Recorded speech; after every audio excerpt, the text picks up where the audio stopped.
Pittsburgh postgame. I'm joined by Dustin Dopirak. We're going to talk Pirates Indians as the Buccos lose yet another one, falling for the third straight time to their dedicated American League rivals in Ohio. And the slide continues for the Pirates, and just a miserable offensive performance, probably an expected one, as the Buccos were just completely overmatched by Indians star Shane Bieber.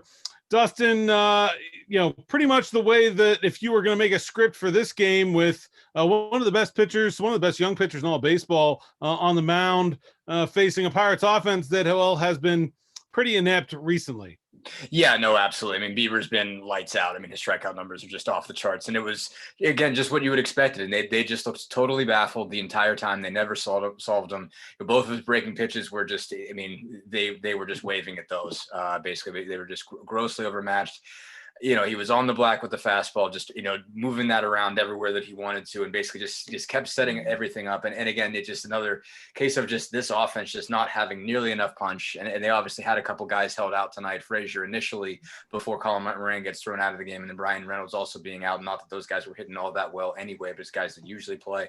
And yeah, just nobody that was in there could really come up with a hit. I mean, they had the one, they threatened once in the sixth, had bases loaded, nobody out, don't manage to punch a run in there, in part because they get Frazier on maybe a questionable check swing call, but that gets it started and they don't get anything out of that. And again, it's just amazing just how poor the offensive numbers were. But you just look at it and you just kind of knew the entire night that it wasn't going to get any better. Basically, I mean, you could tell the goose was kind of cooked when Trevor Williams again gives up a run early, but also gets a high pitch count. And even though he was pretty effective, managed to pitch out of some jams. I mean, he was at 91 through 4. 91 through 4, I think is what he was at. So that puts you behind the eight ball. The bullpen did, I think, better than you would expect. I think that's the bright spot, is Trevor was okay and the bullpen was solid. Basically, I mean, they were, gave up one run, and that didn't have to happen. If that throw home from Josh Bell was a little bit more on target, maybe if it didn't pull Stallings off the bag, then it's a 1-0 game. But again, the offense just was never really going anywhere. And I think they had 7 hits, all singles. Just not a lot going, and there's just no punch in this offense in this lineup right now at all. Yeah, 16 strikeouts on the day for the Pirates, 11 from Bieber, the Cleveland starter, and all through the lineup as well. 3 from Jose Osuna, hitting 5th. When you're a team that doesn't have a lot of power, when you're striking out in the middle of the order like that, and the 4 spot between Moran and Frazier had 3 strikeouts as well. 6 strikeouts between your number 4 and your number 5 hitter is going to make it very hard to string those hits together and manufacture runs. And that's exactly what happened. Is they get 7 hits, but they don't score and they lose 2-0. And yeah, like you said, bad throw by Josh Bell pulls Stallings off, but didn't really seem like it mattered that much. It seemed like one was going to be enough for the Indians on a night where the offense was really, really struggling. Mm-hmm. If you guys have a question or a comment, go ahead and jump in the live chat there on the YouTube platform, or if you want to get us on Twitter, of course, you can follow Dustin or myself on Twitter and find us there just as easily. But, to me, this season, so many things have gone wrong for the Pirates, but this offense and the way it's underperformed, to me, is really the story. The bullpen has not been good, but I don't think anyone expected the bullpen to be good. And when you take a couple of the better players out of it, Keone Kela missed some time, Kyle Crick is still out, it becomes pretty obvious. The starting pitching, I don't think anyone thought was going to be a strength. And then you take Joe Musgrove out of the equation. They've got all their best hitters from 2019 and was not a terrible offense, but they are just struggling so badly as a team right now. Yeah, no, it's amazing to watch some guys that were, again, that was not a good team last year and it wasn't a good offense, but they were good enough. I mean, on at least a couple of occasions to string some hits together, to have a couple guys that looked like professionals. And there's, guys like, Josh Bell, it was just wild watching him today. I mean, he looks like he's like, and he is a guy that has always tinkered with the swing. That's something that goes back throughout his baseball career. Well, he'll just change it. He'll change his stance to change everything. I mean, the guy's just in constant motion in the box right now. He just does not look comfortable. I mean, like, he, honest to God, looks like he has to go to the bathroom. Like, he looks like he has to run out of the box right now. And I say that I have extreme respect for Josh Bell. Like, I think he is just one of the great humans that are playing sports in the city of Pittsburgh right now, and just a great dude and a heck of a talent. And it's just wild to see that he is so in his head. He is such a thinker in the box that he just can't stop trying to do something else. And like now, like, he is just in constant motion. It just doesn't look comfortable. And again, this is a guy that should be an all-star. This is a guy that should be at least a fringe MVP candidate on an annual basis. He has that kind of talent, that kind of power. And what's he hitting? 170? Is it even that right now? He managed to dink one through, to send Newman to third. That was probably the biggest hit of the night that the Pirates had. But that thing is just one that he just beat into the ground and managed to find a hole with. He's just not driving the baseball. And again, an immense talent at the plate, just doesn't look comfortable, just doesn't look right. Obviously, Brian Reynolds is a guy that had a terrific rookie year last year, just hasn't found it at all. Obviously, Polanco, we've talked for years about the raw talent that's there. It was out of the lineup tonight. He's 3 of 43. Again, even if those guys aren't performing at their peak, that's one thing. They're at their bottom. This is as bad as guys like that can hit. These are talented baseball players, talented hitters that just don't seem to have a clue. Just don't seem to have a sense of what to do. Even Frazier's numbers aren't as bad as some of those other guys, and he got caught on a couple questionable check swing calls, but he doesn't even look completely locked in. And this was a guy, and when David Freese said it a couple years ago in the locker room in the clubhouse, I believed it, that he thought Frazier was a guy that could win a batting title. He was a guy that just has that sort of like ability to just hit to all fields, drive the ball well the other way and just find a way to hit one where they're not. And he's not doing that right now. And so all of those guys that are professional hitters just do not look like professional hitters right now. Yeah, Bell goes 1 for 4, now hitting 200, but Reynolds 174, Frazier 171. Not going to get it done. I feel for Trevor Williams tonight, because this is one of those games where you kind of knew that he couldn't give up a lot, and he really didn't. He minimized the damage, 6 hits and only 1 run in 4 innings. He worked out of a couple jams, got 5 strikeouts, but you knew that not only did he have to not give up the runs, that he was going to have to go deep into this ball game in order for the Pirates to beat the Indians. And he just got the pitch count elevated. Yeah, he was just off enough. He wasn't way off. I mean, he was never wild, but he was just a tad out of the zone that even Stallings, who was, I was true. And I read, hadn't really watched it this closely, but Stallings is incredible as a framer. I mean, he managed to get a strikeout on a pitch.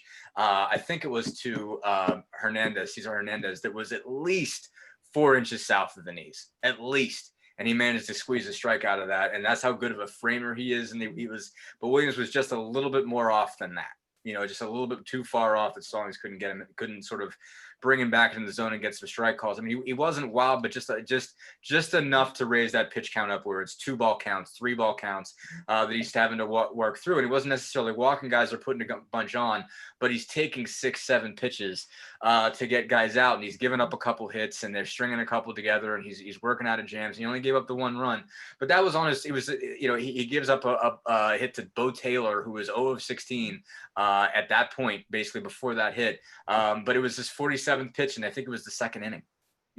That's how much he was just sort of just getting up there, basically. And you got to get, as a starter on this team that's been hit by injuries, basically that was already several men down going into this year.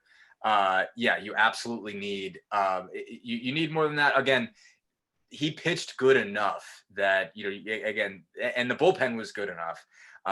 Which in which case it hasn't been, but I mean, they gave 5 innings where they only gave up 1 run, and it was a cheap one. So I mean, the pitching was good enough to win a baseball game, and there was just no offense. Again, it obviously doesn't help when you're going against a guy in Bieber who is in right now is right at the top of the Cy Young discussion in the American League.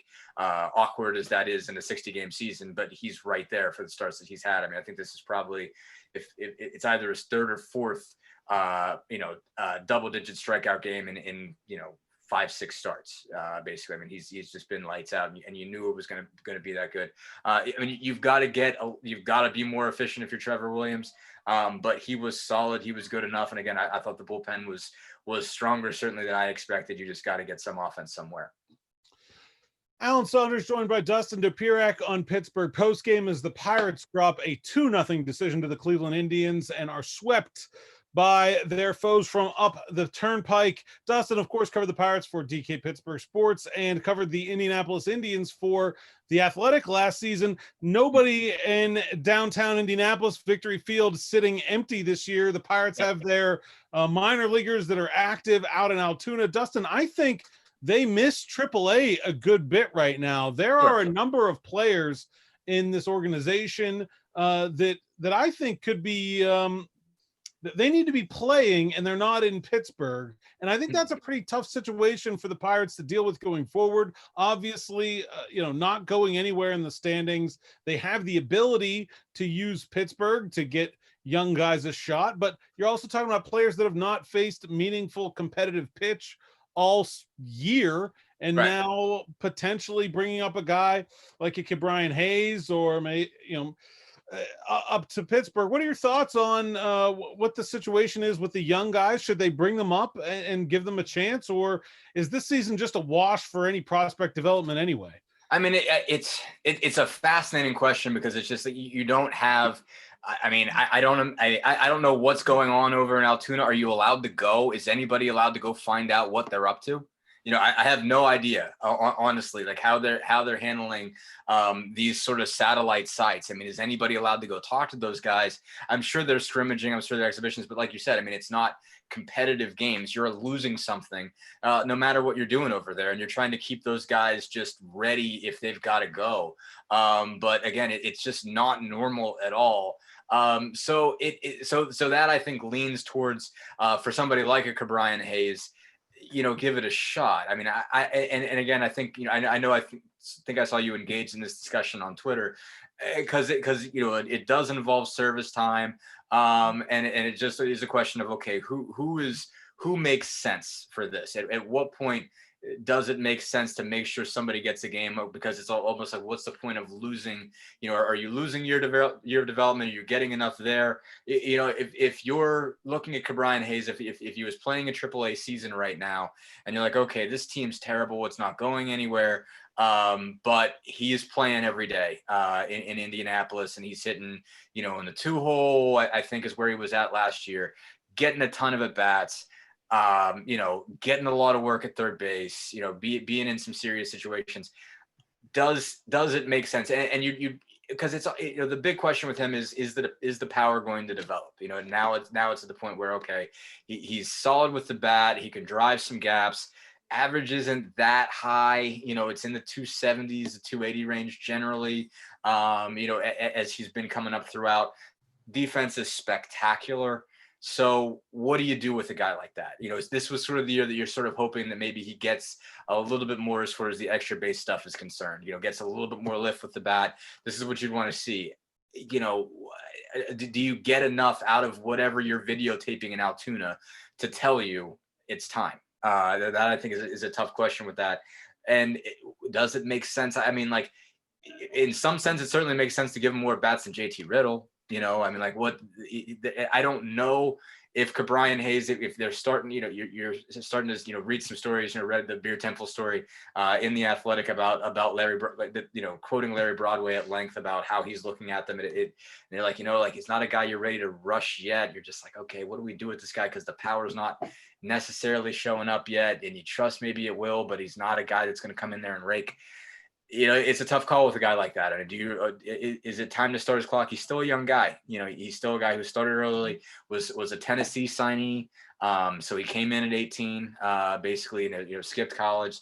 So even though he's been there long and in the system for a while, and he's moved up relatively quick, he's still, is he 23 now? I think he can't be older than that. I think so it's not a guy that you got to rush, but you almost feel like, all right, what's the point of not doing it in the same way? So I think there's a lot of calculations on a guy like that. But there's nobody else that you're looking at and say, man, he really has to get up, because, man, I can't wait to see him. Like, okay, get some at bats for Will Craig. Sure. Why not? But what's the difference? Like, Will Craig is in the same spot he's in.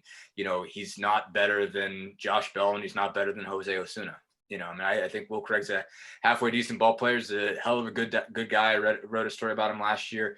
But since he got into professional baseball and has started working on, lifting the ball, like, he's got some pop, but it's not next level pop. And because he's doing that, he's not the hitter that he was at Vanderbilt. He's not a guy that, like he did at Vanderbilt, will hit 360, 370. He doesn't have that kind of average potential at the professional level. So, he's got a chance to be a fourth outfielder, a backup infielder, a pinch hitter, stuff like that. You bring him up, fine, but it's not changing anything. And it's not giving you hope necessarily for the future. He might be able to do some things and get in there and get a professional shot and, hang around, whether it's with the Pirates or someplace else. I think he's going to get an opportunity. Hayes, I think, is a guy that is going to be a major leaguer, for a long time, but is he going to be a game-changing guy? Is he a guy that changes your franchise? Probably not even, honestly. He's going to be a nice, solid major league regular, terrific defense, okay bat. He'll probably be a lot like his dad. He'll probably be similar, maybe superior as a defender, probably won't be a ton better as a hitter. So that's not a franchise changing guy. That's a solid Major League Baseball player, but he's not a guy that's going to get up to Pittsburgh and Pirates fans and be like, yes, this is what we've always needed. This changes things. So, I think those guys are interesting questions. When you get further down the list, it makes no sense to bring up an O'Neal Cruz. Zero. The guy's just, hasn't had the level of baseball that you need to have. You need to give him some AAA at bats. He's had to come such a long way as a hitter. There's so much development involved, and he is a guy that you look at and say, if it all comes together, maybe that's somebody special. Maybe that's somebody you can hang your hat on down the road. If it all comes together, because there's potential, there's power, but he's also a type of guy that, there's going to be some swing and miss. He's still learning to be a hitter. So you're wondering, okay, what potential is going to be there? Where does he end up playing defensively? Can he be a shortstop? He's a guy to move someplace else. Where does he go? You got to see that guy play AAA, and that is killer, because he probably was going to, if he wasn't going to start there, he was going to end up there this year. And that I think is a really big loss for the organization, that he didn't get to have some big time at bats at a higher level this year. Yeah, I think there's a couple guys in that sort of group that are in Altoona right now that have not played in AAA, and I just don't know how you send those guys into the majors. There's such a difference between the low minors and AAA, let alone into the majors. And I just don't see the benefit of rushing them into it. It's not like this team is suddenly going to be so much more competitive in 2021 that you can't spend time getting prospects time next year. I don't see what the rush is there. And that's why I think not having a AAA season is really hurting the Pirates this year. Another thing I think that's like Cole Tucker is learning center field in the majors.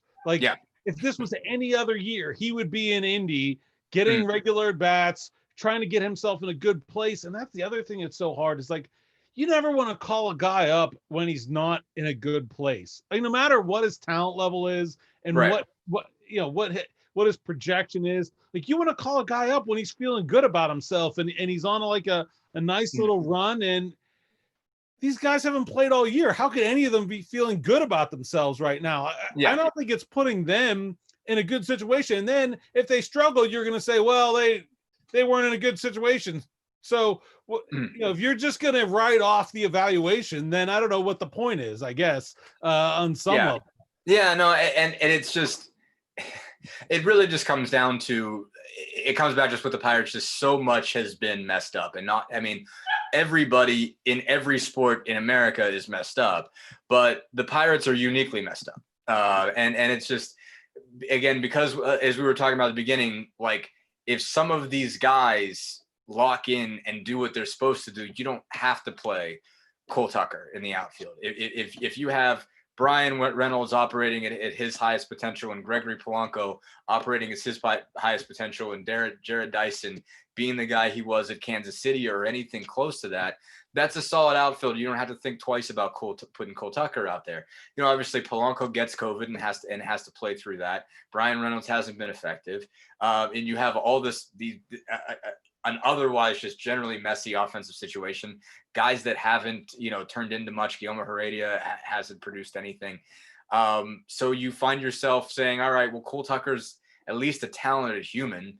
Let's give it a shot. And I get it, because you also have a situation where you've got, Kevin Newman and Eric Gonzalez, and all of a sudden shortstop actually looks clogged. And so it's like, okay, he's coming up right around the same time as these guys. And it's like, all right, well, you have a first round pick who's a talented guy.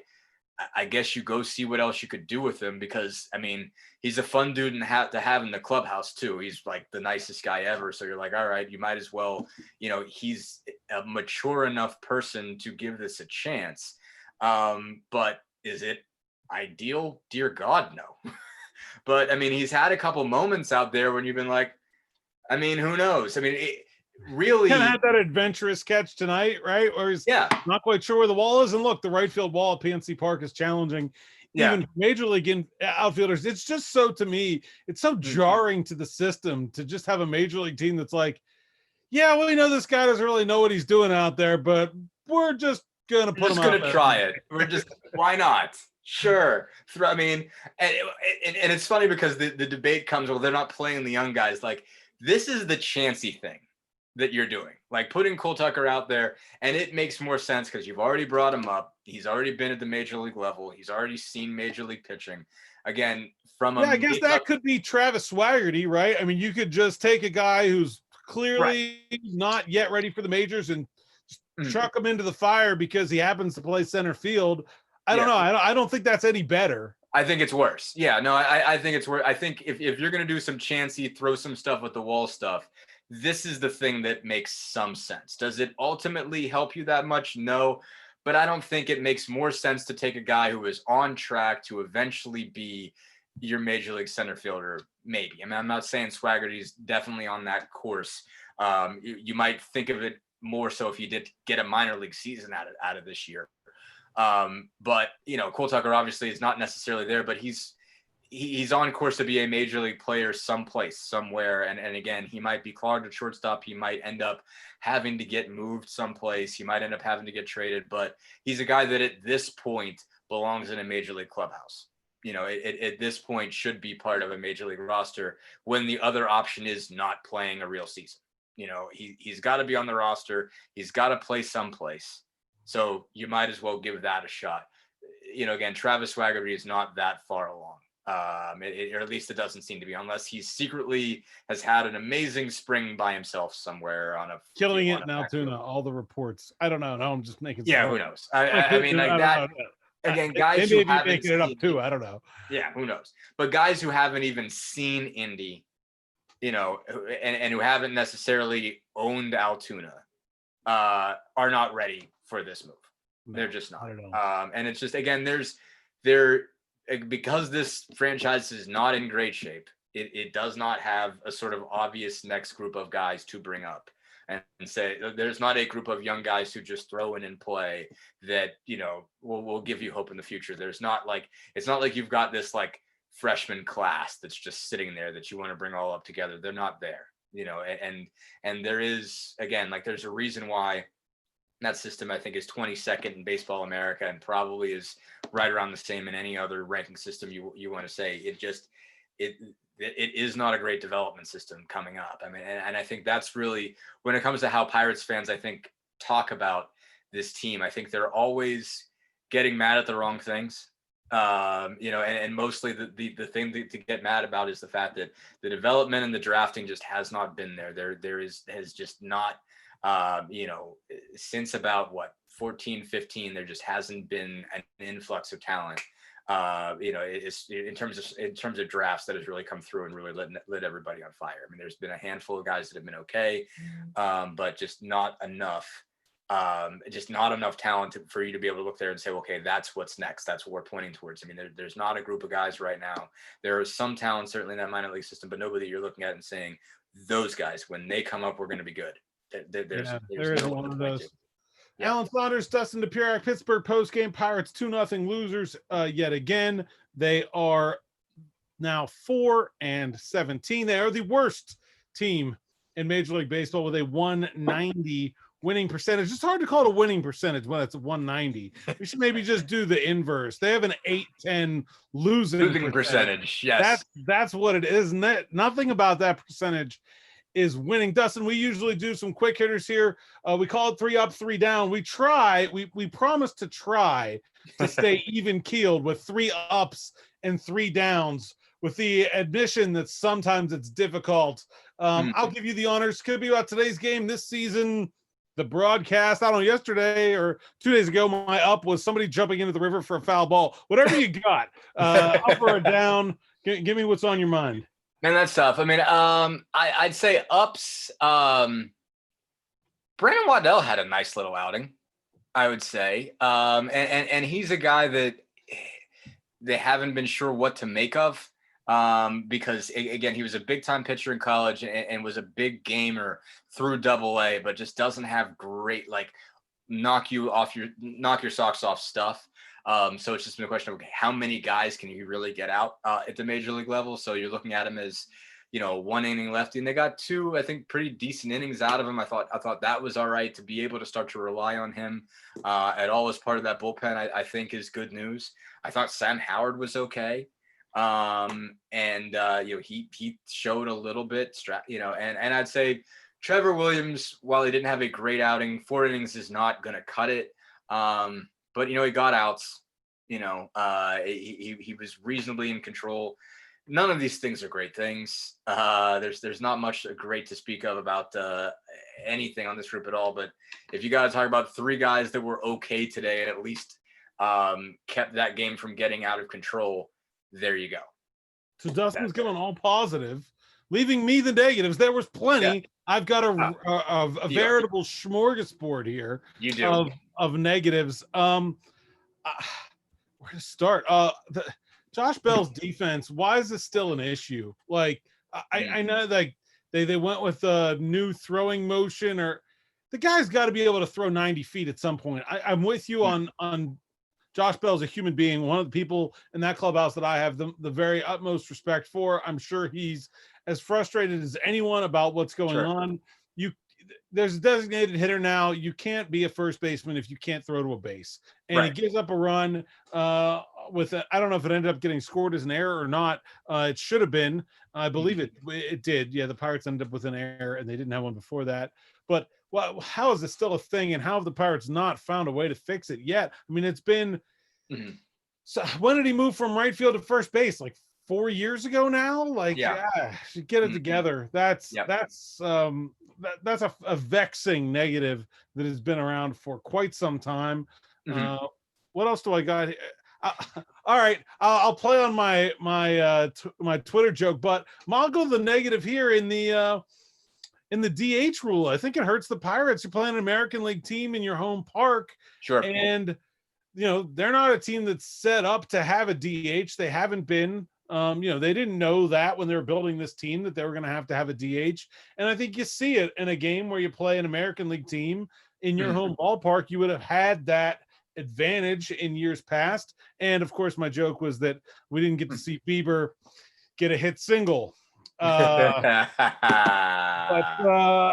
he'll be here. I think you put one of those American League pitchers in the batter's box. I think it gets them out of their rhythm, gets them out of their comfort zone. And he was in his comfort zone all night tonight. So that'll be another one of my negatives. And man, you gotta have at least one more. I'll go with getting swept by any Cleveland team in Pittsburgh is not a good feeling. And the Pirates have actually had a fairly decent record against the American League as of late. But, it shows that this Indians team is not one that was predicted to be near the top of the American League. I mean, No. they have good pitching. They Their struggle. offensive numbers are horrendous. Yeah, like Wow. this is not, if the Yankees came in here and swept the Pirates, I think you'd say, well, okay, they're a lot better. This is a middle of the road, middle of the league team, and they just dominated the Pirates in 3 games.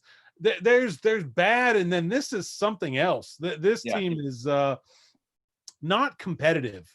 And it's only a 2-run game tonight, but if you watch the game, I think Bieber could have pitched for 5 hours and the Pirates might not have scored a run against him. Like, it was not a competitive game, even though it was only 2 runs. And I think it's very discouraging to be in just completely uncompetitive baseball games. And they're not even playing the young guys yet. They're not even going crazy and doing a bunch of dumb stuff. This is mostly the team that they set out to play with. Those are my 3 negatives. You got a comment on those? Throw them in the YouTube chat there. We got a couple came in on Twitter. Let's see here. Billy Chappell, who says, I'd expect a high school first baseman to deliver that ball. Bill says, Hayes up, Cruz no. Guys like Jason Martin, Jared Oliva, Blake Cedarland, yes. I don't know. Cedarland had a he was he's got a thing, don't he? Yeah, he was one of the guys that was out. Jason Martin, I don't know, whatever. That's the thing. It's with guys like that. It's like, well, what does that change? What does that change? TJ McElwain says, why not bring guys up? What's the worst thing that can happen if you let them up now? It's not like a David Carr situation where they get crushed and lose all their confidence. I think it can be. I think if you bring up a guy that's just totally overmatched and he goes 0 for 100, that's a negative on his development going forward. I definitely think that you can have a David Carr situation in baseball. I don't know. What are your thoughts on that? Yeah, I mean, you can. Yeah, and it all just depends on the kid and how far along he is. I mean, do I think if Ke'Bryan Hayes came up and had a big slump, does that kill him? Probably not. Again, it's an advanced kid. It's a son of a major leaguer. He's going to come up knowing he's going to get the crap kicked out of him. He's going to have an understanding. I don't think you crush a kid like that. But yeah, I think if you bring up in O'Neal Cruz and he finds out how far away he is, that's something that could knock him down. And it really, again, I don't know O'Neal Cruz, so I don't know his level of self-confidence or whatever. He's had to learn a lot really fast. He's had to, again, what Larry Broadway told me a couple of years ago was that he doesn't have an approach. He just goes up there and grips and rips it. And that's for, 3 years ago now, maybe 3-4 years ago. So you're talking about, all right, how far has he come since then? He's missed a whole year of professional baseball. If you throw a guy like that in the fire, what does that do? But again, Hayes is the iffy one. Hayes is the borderline guy. Bring up Jason Martin. Sure, he's been there. Why not? What does that change? Are you going to get excited about it? Like, sure. Why not? Give him a chance. What's the difference? But also, it's not a thing that's going to be like, it's not going to thing that's going to be to give you this tremendous amount of hope for the future to say, man, when Jason Martin comes up, we're in good shape. I mean, I guess I'd rather see Martin get bats than Dyson and Heredia, because those are guys that are just clearly not going to be around. But it also doesn't really make that much of a difference to me. The Will Craig's and the Jason Martins, it's like, they're quadruple A level guys, and they probably will be guys that are on the borderline for several years. Jason Martin's probably a 4th outfielder. At the end of the day, that's where he stands. Maybe he can get some years in the bigs that way, but is he a guy that's your everyday center fielder in 2 years? Probably not.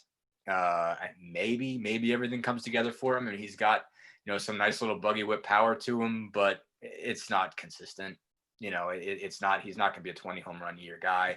He's a decent center fielder. Is he a spectacular one? No. He's okay. I mean, those guys are okay, but there's not too many young guys that you're looking at and saying that you're looking at with a ton of intrigue. Hayes is really the only guy that you're looking at and saying, is this a guy that's going to be a cornerstone? And even if he is, I mean, again, he's not a franchise player. He might be your everyday third baseman. That's possible, and he might be for a while because he's that good defensively. He's going to be a solid hitter, but again, is he an all-star? Probably not. probably doesn't. I mean, maybe the power develops, maybe it gets a lot further. Again, he's going to be really extraordinarily reliable at third base. As a hitter, what is he really going to be? Maybe he's a 270, 280 guy. Maybe if it all comes together, he hits 20 pops a couple years. That's, does he have 30 home run power? I don't think so. I mean, I would be really surprised if he turns around and ends up being a 30 home run a year guy. If again, a 280, 20 home run guy, that's a pretty good major leaguer. What does that do for you? Does it, how much does it change the franchise? Are you willing to wait another year for that?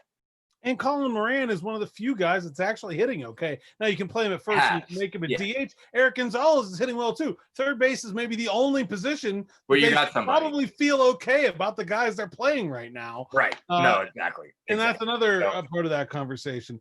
Yeah. So we'll move ahead here with the Pirates again. 2-0 losers. They've got the Milwaukee Brewers coming in for a 3-game set. Chad Kuhl against Adrian Hauser is the matchup Friday night at PNC Park, and the Pirates will go with Dutch, Derek Holland on Saturday, and JT Brubaker on Sunday. And Pittsburgh postgame will, of course, be back in action all weekend. We'll have Pirates postgame shows on Friday and Sunday. And, of course, Matt Geica will have postgame after the Riverhounds have, I believe it's St. Louis they face on Saturday. Thanks, Dustin, for being with us. Dustin Dopirak, you can find him on the Twitter machine there at it's at Dustin Dopirak. Very easy to find him. And Dustin, you got anything going on you want to pimp or plug or shout out, anything of that nature? Not yet, just still being unemployed. So I mean, keep following. I'm sure I'll get back in the business somewhere, somehow. I am be doing prep football in Indianapolis, in the suburbs of Indianapolis tomorrow night. So, I'll be around just looking for stuff to do. Hopefully we get back to normal and I can get back to having a normal job and covering college basketball someplace. So here's hoping. There you go. Dustin Dopirak, thank you so much for joining me. And for everyone at Pittsburgh Sports Live, I'm Alan Saunders, and this has been Pittsburgh Postgame. Thanks for watching.